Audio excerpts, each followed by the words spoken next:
আজ আমি আপনাদের কাছে শেয়ার করব চিকেনের একটি রেসিপি। আলু দিয়ে চিকেনের ঝোল বানাবো। চিকেনের বিভিন্ন ধরনের প্রিপারেশনের মধ্যে সবথেকে সহজ হলো আলু দিয়ে চিকেনের ঝোল রেসিপি।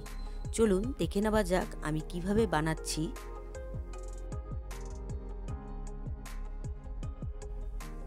ভিডিওটি সম্পূর্ণ দেখুন ও চ্যানেলটি সাবস্ক্রাইব করে বেল আইকনটি প্রেস করুন, যাতে প্রতিটি ভিডিওর নোটিফিকেশন সবার প্রথমে আপনার কাছে যায়।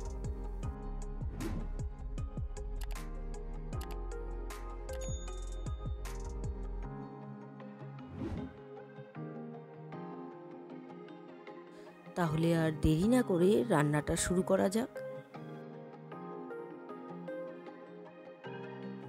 আমি চিকেন নিয়ে নিয়েছি, এখানে 600 গ্রামের মতো চিকেন আছে, আমি ধুয়ে পরিষ্কার করে রেখেছি। এবার দিয়ে দিচ্ছি এর মধ্যে আদা, রসুন আর পাকা লঙ্কার একটা পেস্ট। আমি ম্যারিনেট করে রাখবো। চিকেন যত ম্যারিনেট করা থাকবে তত বেশি সফট হয়ে যাবে চিকেন। এবার আমি এর মধ্যে দিয়ে দিব নুন,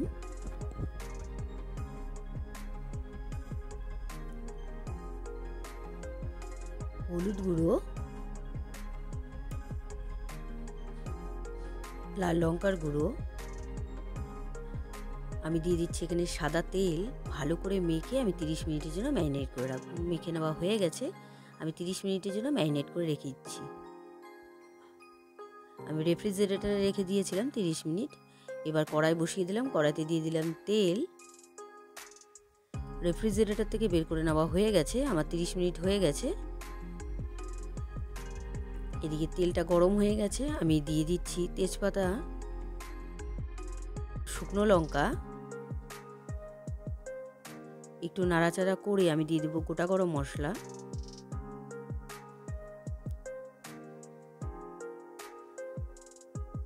একটু নাড়াচাড়া করে আমি দিয়ে দেবো পেঁয়াজ কুচি।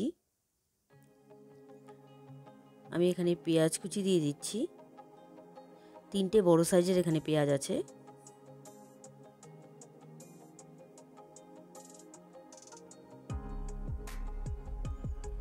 পেঁয়াজটাকে একটু ভাজতে হবে। পেঁয়াজটা একটু ভাজতে হবে। আমি একটু নুন দিয়ে দিয়েছি। পেঁয়াজটা একটু নরম হয়ে গেলে আমি এর মধ্যে দিয়ে দেবো টমেটো। আমি ছোট ছোট টুকরো করে রেখেছি টমেটো, দিয়ে দিলাম।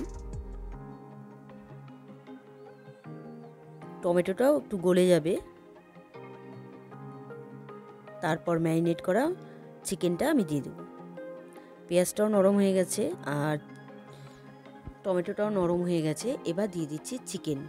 আমি 30 মিনিটের মতো রেফ্রিজারেটরে ম্যারিনেট করে রেখেছিলাম চিকেনটাকে। এবার দিয়ে দিলাম। ভালো করে এবার চিকেনটাকে খুব কষাতে হবে। এবার অল্প নুন দিয়ে দিচ্ছি। আমি ম্যারিনেট করেছিলাম নুন দিয়ে, আর সেই জন্য খুব সামান্য পরিমাণে এখানে নুন ব্যবহার করলাম। জিরে গুঁড়ো অল্প দিয়ে দিলাম, একটু ধনে গুঁড়ো,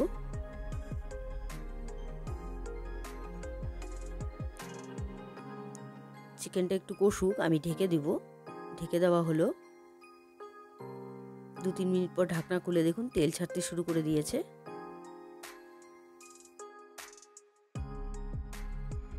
চিকেনের মশলা থেকে দেখুন তেল ছাড়তে শুরু করে দিয়েছে।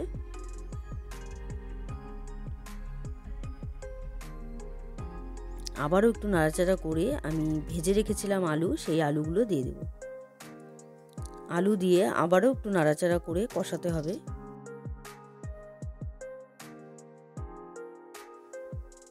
আলু দিয়ে ভালো করে আবার কষানো হয়ে গেল। এবার দিয়ে দিচ্ছি জল। আমি এখানে গরম জল ব্যবহার করছি, আপনারা চাইলে ঠান্ডা জলও ব্যবহার করতে পারেন, তবে গরম জল দিলে টেস্টটা কিন্তু একই রকম থেকে যায়।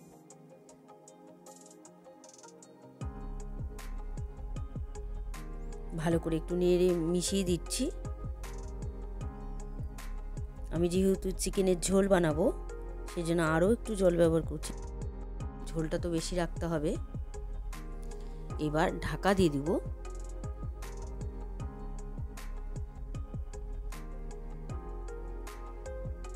কিছুক্ষণ পরে আবার ঢাকনা খুলে দিচ্ছি। আমি ঢাকা খুলে দিলাম।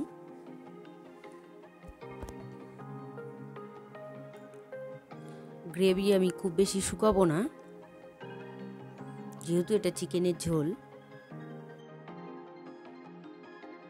রান্নাটা আমার তৈরি, আমি নামিয়ে নিচ্ছি, গ্যাসটা অফ করে দিলাম। তৈরি হয়ে গেল আলু দিয়ে চিকেনের ঝোলের রেসিপি। রেসিপিটা আপনাদের কেমন লাগলো অবশ্যই কমেন্ট করে জানাবেন। রেসিপিটা যদি আপনাদের ভালো লেগে থাকে তাহলে একবার বাড়িতে ট্রাই করে দেখবেন। আশা করছি আপনাদের ভালোই লাগবে। আর ভিডিওটা ভালো লাগলে like, comment, share and subscribe করতে ভুলবেন না। বাই।